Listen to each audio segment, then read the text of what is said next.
À la une ce soir, le grand marché couvert de Fort-de-France fermé pour 6 mois en raison de problèmes de sécurité. Les commerçants ont dû plier bagages ce matin. Ils sont désormais installés place Fabien-Véronique. Vous les entendrez dans un instant. La lutte contre les violences conjugales au cœur d'un séminaire ce matin. Forces de l'ordre, intervenants sociaux ont travaillé sur une meilleure coordination. La suite de notre série consacrée au projet d'outre-mer. Ce soir, un écologe accessible aux personnes à mobilité réduite. 4 projets martiniquais sont en compétition. Enfin, en football, la victoire des Matininos 5-1 contre la Corse hier soir lors du tournoi des 4. Nous reviendrons sur ce match fructueux pour notre sélection dans votre page sport à la fin de cette édition. Voilà pour les titres. Bonsoir à tous. La décision a été prise hier soir. Le marché couvert de Fort-de-France sera donc fermé au moins jusqu'au mois de décembre pour des raisons de sécurité. Conséquence, les marchands ont dû plier bagages aujourd'hui. Le reportage de Sandrine Claude et de Michelet François. Les grilles du grand marché de Fort-de-France baissées pour au moins 6 mois. Au lendemain de la décision prise par la mairie, les occupants quittent les lieux précipitamment. Normalement, il y avait déjà des travaux qui étaient prévus. Mais voilà que le maire a dû prendre disposition parce qu'il y a des poteaux qui se sont effondrés. L'un des piliers de la structure menace de s'effondrer. Pour l'ensemble des marchands, la décision est justifiée. Vu que pour la sécurité, notre sécurité, on est bien obligé. Mais bon, c'est vrai, où on va nous mettre? C'est ici, place Fabien-Véronique, qui est installé un marché provisoire.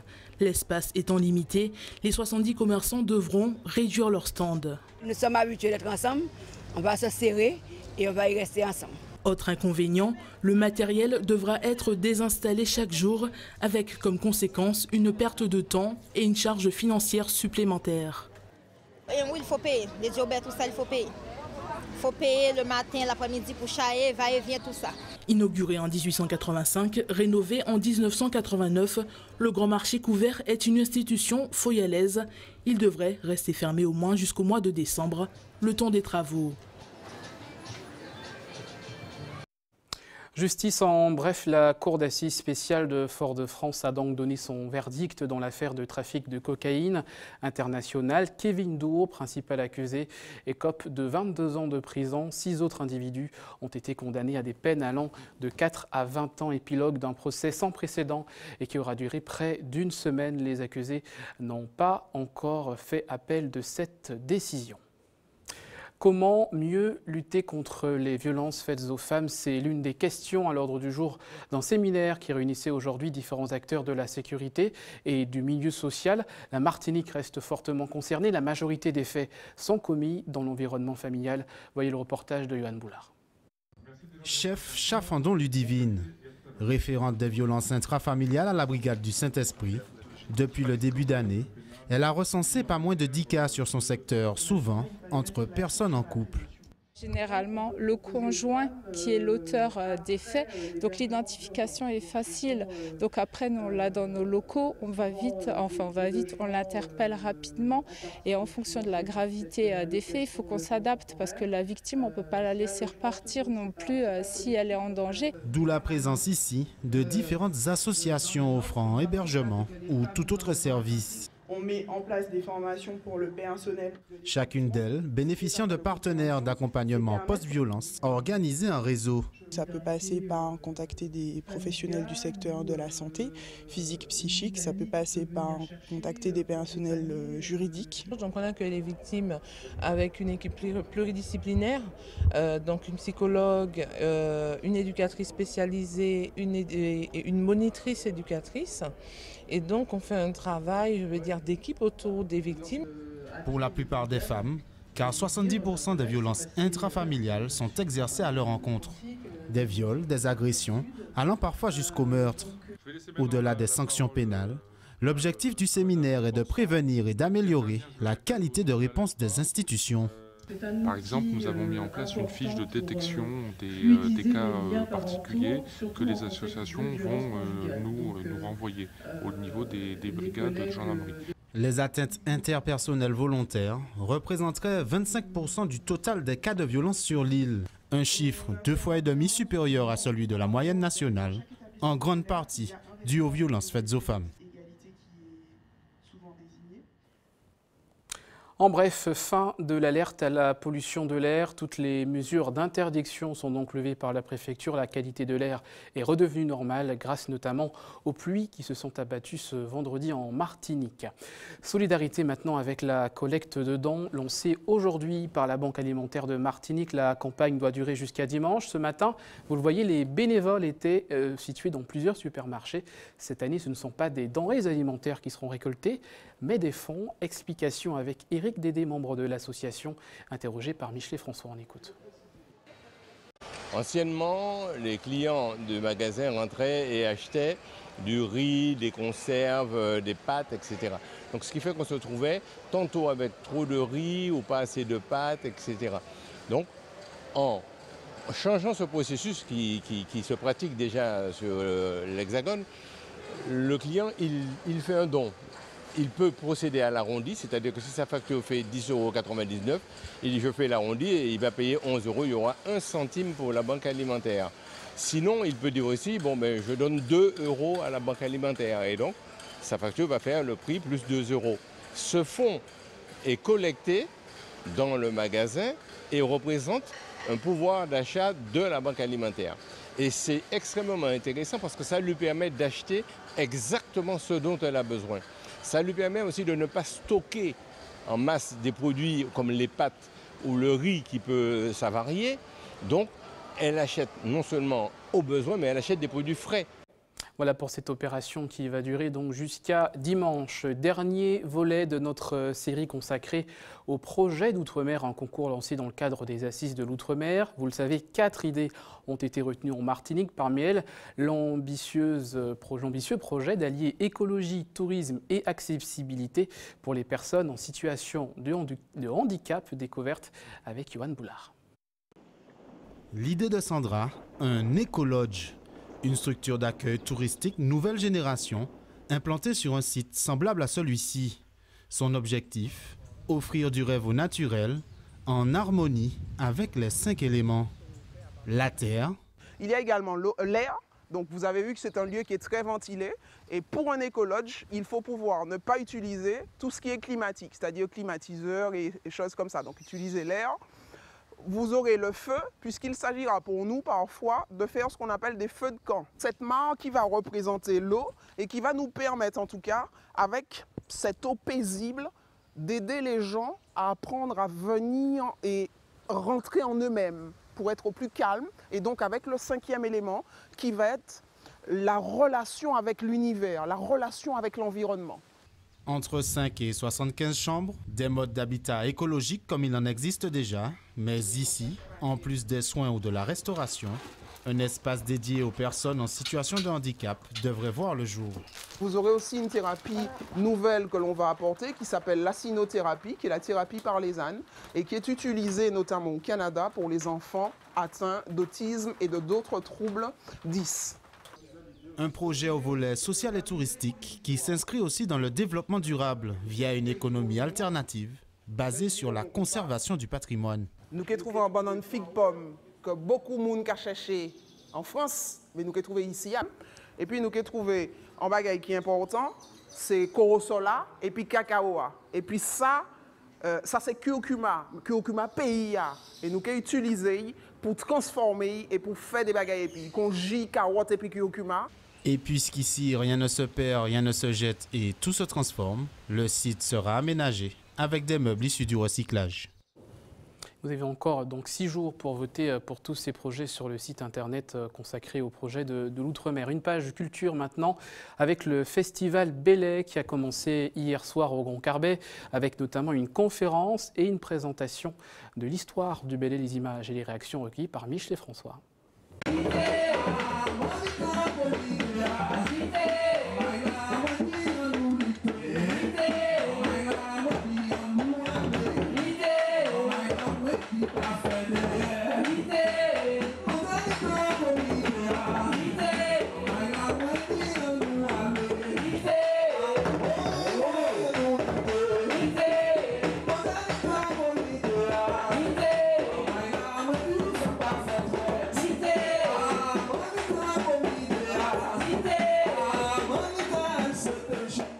c'est pas un musulman, ben là c'est un moyen pour nous ça lutter, pour nous ça résister. Donc toutes les petits mamans, donc depuis 4-5 l'année, eh bien, il y a venir en disant qu'on est les mamans qui sont plus jeunes pour préparer bac option facultative belé, nous là aussi et puis bien sûr les plus grands. Nous regardons comme ça que faut défendre Beléa en disant fondation racine.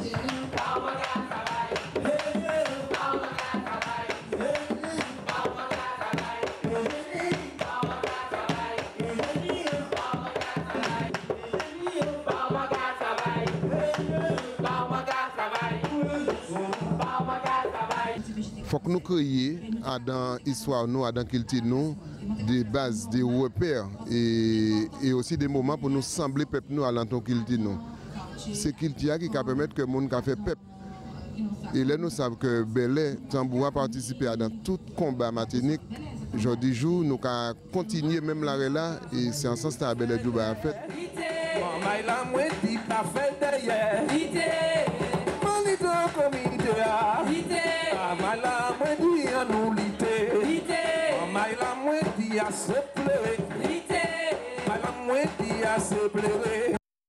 Voilà donc le festival Belé Martinique qui se poursuit jusqu'à dimanche. Et on reste dans le domaine de la culture avec notre invité Jessie Alamelu. Bonsoir. Vous êtes le directeur du ballet Pop Cannelle et vous allez faire appel à la solidarité des Martiniquais. C'est pour la première fois. C'est vrai qu'on rencontre des difficultés financières et en ce moment, Pop Cannelle prépare une grande tournée internationale pour 7 pays. Et nous avons fait appel à la population lors de nos trois derniers grands spectacles où d'ailleurs ils ont répondu. Mais malheureusement, ça n'a pas suffi pour récolter les fonds pour nos billets d'avion. Et là, en ce moment, je fais appel à une grande générosité pour que Pop Cannelle puisse partir pour sa grande tournée internationale au mois de juillet-août. Et donc, il nous manque à notre actif en ce moment un montant de 32 000 €. C'est simple, c'est Martinique-Paris, Paris-Bruxelles et après... on a un séjour de 10 jours à Paris à l'hôtel, donc ce qui veut dire que c'est la cagnotte de 32 000 € qui nous manque. Voilà. Alors avant de revenir sur l'histoire de Pop Cannelle, expliquer pourquoi il est important d'aider Pop Cannelle, quelles sont les actions que vous allez mettre en place justement pour essayer de recueillir ces 32 000 € manquants? C'est-à-dire qu'on n'a pas fait, comment dirais-je, on ne pourra pas faire de caravane, parce que c'est vrai que c'était une grande opération par ATV, d'ailleurs qu'on a eu l'occasion de participer. Toutes mes félicitations à vous, parce que donc, la Martinique a entendu, donc toutes mes félicitations. C'est si simple, on a fait simplement un site, dalando.com. Et aussi, on a une feuille où les gens peuvent donner des dons en espèces aussi. Donc, ils peuvent aller sur la plateforme de Pop Cannelle, c'est-à-dire de la plateforme de dalando.com. Et donc, c'est bit.ly, L-Y du moins, alors bit.ly/SOS Pop Cannelle. Pop Cannelle, c'est P-O-M-K-A-N-E-L. Tout ça, c'est collé. Et en tapant dalando.com sur un moteur de recherche, on peut très rapidement retrouver donc la cagnotte pour Pop Cannelle. Alors, est-ce qu'il y aura des spectacles qui vont être organisés? Malheureusement, on n'aura pas le temps de faire de grands spectacles pour récolter ces fonds parce qu'on en a déjà fait 3. Et si toutefois nous allons atteindre le montant, l'objectif du montant, c'est-à-dire on a jusqu'au 15 juin dans une semaine pour avoir ces fonds. Sinon, on ne pourra pas faire cette grande tournée. Cela va nous peiner un peu parce que donc, les danseurs et danseuses, nous sommes, et toute l'équipe de Pop Cannelle, on est très anxieux. C'est-à-dire que on est angoissé pour la première fois parce que ce n'est pas évident en Martinique maintenant, mais on souhaite, si toutefois on récolte ces fonds, avant notre départ de tournée, c'est sûr qu'on trouvera un lieu pour faire un grand spectacle pour remercier la population. Alors, pour ceux qui ne connaissent pas, Pop Cannelle, c'est quoi? Pop Cannelle, c'est une troupe de danse avec une troupe de danse caribéenne. On peut retrouver la danse africaine, la danse caribéenne, et une troupe qui est née à Basse-Pointe et 38 ans d'existence et qui représente dignement la Martinique à l'étranger, la culture, la gastronomie, notre patrimoine martiniquais. Il y a beaucoup de jeunes, on est 40 danseurs, danseuses et musiciens à partir pour cette grande tournée. C'est-à-dire que c'est une famille et ce n'est pas évident de gérer tout cela parce qu'il y a aussi l'insertion. Il faut éduquer les jeunes qui ont des difficultés parce que j'en rencontre pas mal. Et c'est un travail colossal, ou d'ailleurs que les parents me le rendent très très bien, qui me disent « Bon Jessie, merci pour l'aide que tu nous portes et puis Puis voilà, mais surtout, ce qui est important pour moi, c'est-à-dire le jeune a sur une année d'études. Et en contrepartie, je leur dis, donc si vous n'avez pas votre bac, vous ne partez pas. Donc en quelque sorte, c'est une forme de balance, je ne vais pas dire de chantage, mais ils me le rendront bien parce que l'année dernière, on avait quand même près de 10 bacheliers. Et cette année, il y aura encore des examens. J'espère qu'ils vont l'avoir. Voilà pour donc Ballet Pomme Cannelle qui est aussi une source de motivation pour les jeunes. Alors, quelles sont dans l'activité de votre association, quelles sont les ressources dont vous disposez? On n'en a pas beaucoup. Hein. C'est-à-dire à l'époque, Pomme Cannelle tournait beaucoup dans les hôtels. Donc maintenant, la structure ne permet pas ça parce que la majorité des hôtels où on évoluait ont été fermés. Donc on a quand même 2 hôtels par semaine.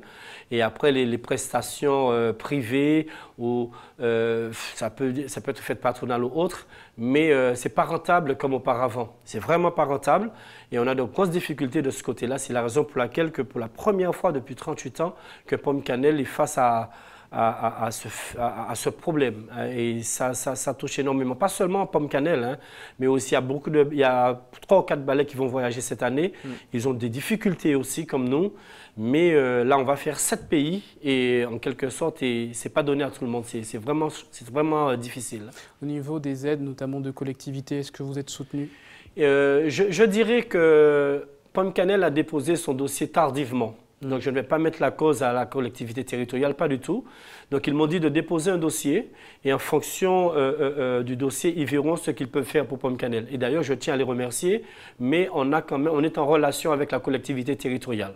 Donc, on attend des retombées pour ce voyage. Donc, deadline donc, le 15 juin pour Pomme Cannelle. Est-ce que vous pouvez nous rappeler les dates de ce voyage espéré? C'est-à-dire que si Pomme Cannelle n'a pas récolté vraiment les fonds, donc on ne partira pas, ça c'est sûr. Donc le départ est prévu le 8 juillet. Donc si ce n'est pas le 8 juillet, on envisage le 20 juillet. On va peut-être annuler la première partie, mais on essaiera quand même, on va essayer de repousser l'échéance pour faire ce voyage parce que vraiment j'y tiens énormément pour les jeunes. Il y a beaucoup de jeunes qui n'ont jamais voyagé. Et cette année, la tournée sera vraiment internationale parce qu'on a eu un niveau très très haut pour les différents festivals internationaux du circuit SIOF. Merci beaucoup. C'est moi qui vous remercie surtout d'avoir accepté notre invitation. On appelle donc cet appel à l'aide pour le ballet Pomme Cannelle. Il faut 32 000 €. Vous avez la possibilité de contribuer à cette cagnotte sur le site dalando.com. Restez avec nous à suivre de votre journal votre actualité sportive. Nous reviendrons notamment sur la première étape du Tour de Martinique cadet avec le maillot jaune qui est à Erwan Le Gaillard. Victoire d'étape pour Clément Cotreau. Et puis votre JT des communes ce soir, le manque de sanitaires publics dans le centre-ville de Fort-de-France.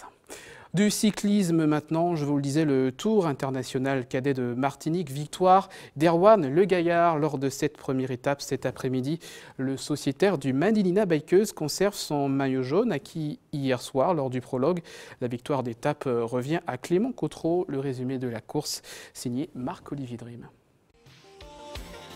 C'est un peloton fort de 80 coureurs masculins et féminins au départ de cette première étape du Tour cycliste international de Martinique cadet. Au menu, un parcours relativement plat en première partie avec une fin d'étape morcelée. Si en début de course, aucun bond de sortie n'est autorisé, le sociétaire de l'entente Féroce Cyclo-Club Samaritain Cadet Sony réussit à s'extirper du groupe. Derrière, les hommes forts s'observent.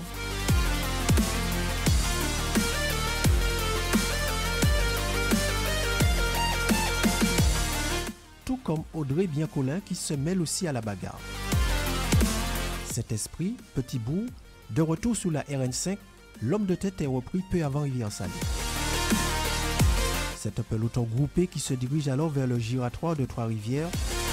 Là, les attaques font mouche, mais le maillot jaune assure.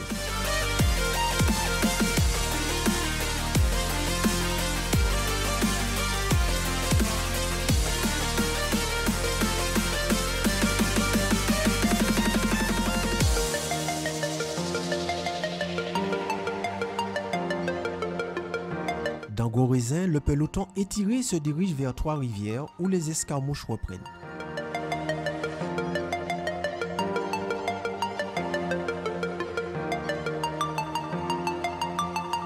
À ce jeu d'attaque, Tom Charrier de la sélection du Nantes-Atlantique réussit à fausser compagnie au peloton. Rejoint un peu plus tard par Yann Marcelin du Madinina Bikers. « 30 secondes, 2 minutes, les deux hommes vont compter jusqu'à 3 minutes au niveau de carrière.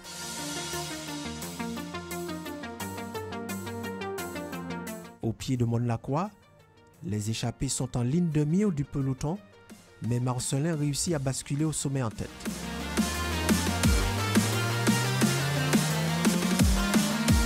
C'est un peloton groupé qui se dirige vers l'arrivée.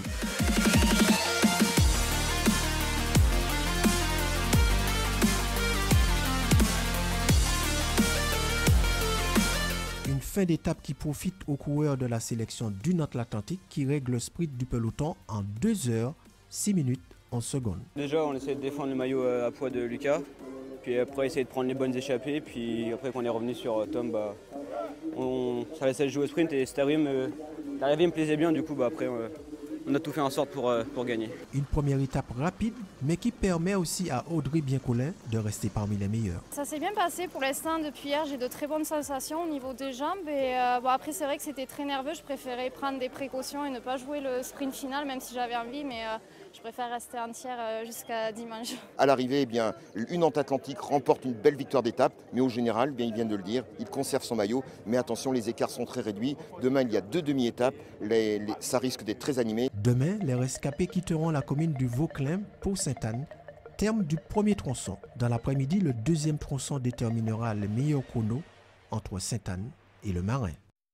Résumé de l'étape donc à retrouver dans votre journal de demain. On continue avec du sport, du football. Et hier soir, victoire sans appel des Matinino en finale du tournoi des 4. La sélection martiniquaise a battu la Corse 5 à 1. La Guyane a remporté la petite finale contre la Guadeloupe. Le résumé de ces 2 rencontres signé Karel Chassol avec les images de nos confrères de CVC. La Martinique, vainqueur du tournoi des 4. La sélection de la Martinique en blanc entre bien dans le match. Dès la 2e minute, Wesley Jobello donne le ton de la partie. 7 minutes plus tard, les hommes de Boukali sont logiquement récompensés. Le pressing de Jobello est payant. Barthéléry joue avec Biron qui sert Timon. Il décale la balle qui ouvre la marque pour les Matinino.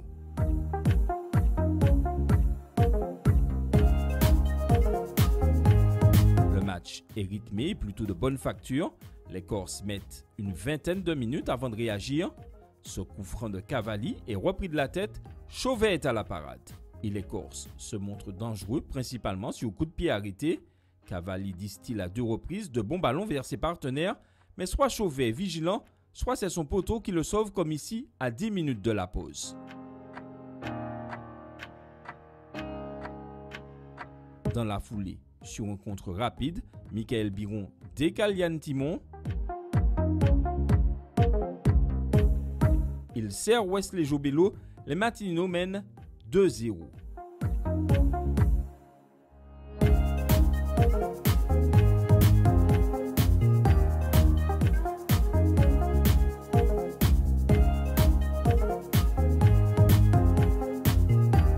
Après un temps faible, la Martinique reprend les choses en main.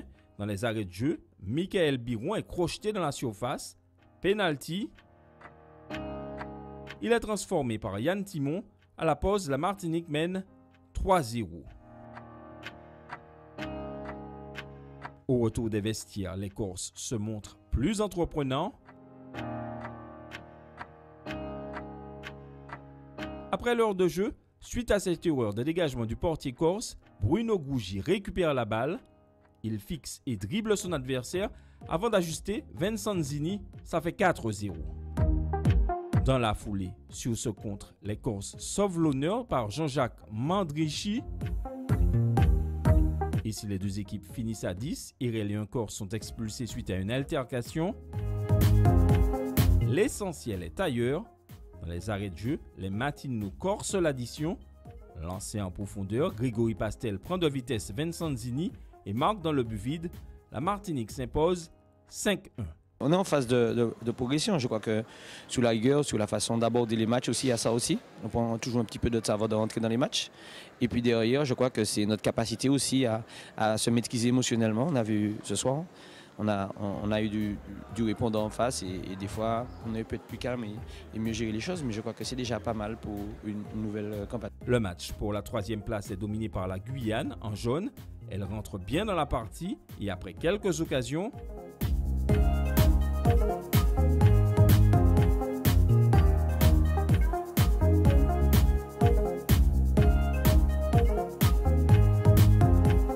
elle ouvre logiquement la marque par Rudy Evans à la 15e minute.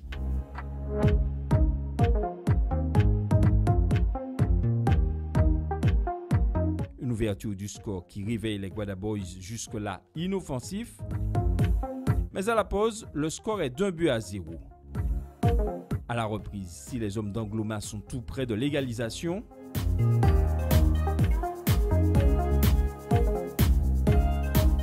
ce sont les Yanadoko qui enfoncent le clou par Geoffrey Torvik. La Guyane mène 2-0. Et ils sont tout près du 3e but quand Jules Abo anticipe la sortie du portier guadeloupéen, mais son lobe termine sa course juste au-dessus de la barre. La Guyane s'impose 2-0 face à la Guadeloupe et termine 3e du tournoi. Sport toujours avec le programme de votre week-end. En plus du cyclisme, il y aura de la course automobile au Galion. Il y aura également du sport nautique avec la 7e journée du championnat en Yole-Ronde. Au menu également la finale des playoffs en futsal, du rugby. L'agenda sport signé Karil Chassol. Direction la mer pour débuter. Les Yoles seront dimanche à Sainte-Anne à l'occasion de la 7e journée du championnat. La première des deux courses est prévue à 10h30 à la Pointe-Marin. On reste sur l'eau, mais du côté de Chelsea cette fois avec, toujours dimanche, la 2e journée du championnat d'aviron traditionnel. Ce sera à Font-la-Haye à partir de 10h. Les amateurs de sport mécanique seront eux à Trinité, plus précisément au Galion. C'est là qu'aura lieu dimanche la 3e journée du championnat de la montagne. Les montées de classement débutent à 13h. Sport collectif en rugby, la finale du championnat A15 aura lieu demain 20h à Casse-Pilote. Elle mettra face à face l'US Robert et l'entente Good Luck SNK. En futsal, les demi-finales des playoffs débutent ce soir 20h. La finale aura lieu dimanche au Palais des Sports de Saint-Joseph. Enfin, nos golfeurs disputeront le Rotary Golf Tour dimanche à partir de 8h et ce sera au golf des Trois-Îlets. Voilà pour le sport, c'est l'heure de retrouver votre JT des communes.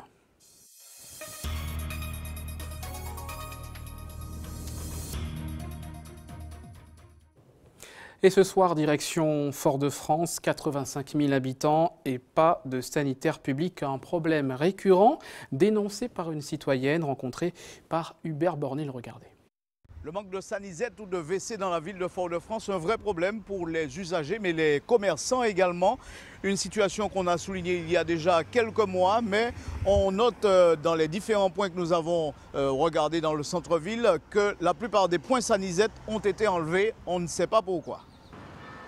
Cette jeune femme ne supporte plus le manque de toilettes publiques dans le centre-ville foyalais et elle a décidé de passer à l'action. J'ai constaté qu'au centre-ville, il y a un manque d'équipement sanitaire. Il y a des gens qui ont subi une stomie, donc une ablation du côlon, et qui sont obligés d'avoir des poches qui se remplissent de sel. Et il faudrait qu'ils aient des toilettes pour pouvoir les vider. Et ils rencontrent beaucoup de difficultés. Il y a des personnes handicapées qui n'ont pas de toilettes adéquates. Il y a aussi les marchands, les passants. Nathalie, comme elle s'est présentée à nous, a multiplié les démarches auprès des commerçants et usagers pour dénoncer une telle situation. On a un problème pour aller aux toilettes. Est-ce que vous êtes d'accord qu'il y a une insuffisance de toilettes à Fort-de-France? Hein, vous êtes d'accord, monsieur? Oui, vous êtes d'accord qu'il y a un manque d'insuffisance de toilettes à Fort-de-France? Si on a envie d'aller aux toilettes, c'est difficile. On est à la recherche un peu partout. Alors là, vous faites comment? On est obligé de rester comme ça. Des fois, on risque de faire pipi sur soi. Je cherche au marché, je cherche un endroit pour pisser. Il n'y a pas de toilettes, il en manque alors? Mais si, vous devez avoir des toilettes ici, là, dans la gare. Comme on peut le voir, l'absence ou le manque de sanisette dans Fort-de-France est un vrai souci pour les usagers. Beaucoup se disent obligés d'aller frapper aux portes des commerçants pour satisfaire leurs besoins naturels. Je vais trouver un petit coin que je ne peux pas voir, et puis voilà, je vais pisser, moi c'est un homme. Pour ces femmes-là, ils plient moi, ça, ils plient ouais, mais moi, bon. Hein, moi c'est un homme. Je vais dire franchement, voilà, je vais faire coyer. Soulagement en revanche du côté du marché aux poissons et marché des Floralies.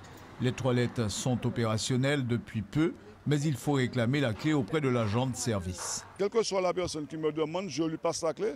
Pourquoi on ne laisse pas ouvert? Parce qu'avec les errants et tous vous savez, le coin là, c'était dégueulasse. Alors pour avoir des toilettes bien propres, comme il y a une association qui nettoie les toilettes, alors je préfère passer les clés, la personne me ramène les clés. Mais quelle que soit la personne, je lui passe les clés. Une chose est sûre, le problème est bien réel. La population devra encore subir ces odeurs le long des trottoirs. On ne sait pas encore pendant combien de temps ça va durer, mais d'après les informations qu'on a pu avoir, c'est une question de finances de la part de la ville. Voilà pour ce sujet sensible traité par Hubert Bornil. Restez avec nous dans quelques instants. La suite de votre tranche info avec votre rendez-vous en Tchèpeya. On se retrouve juste après. À tout de suite.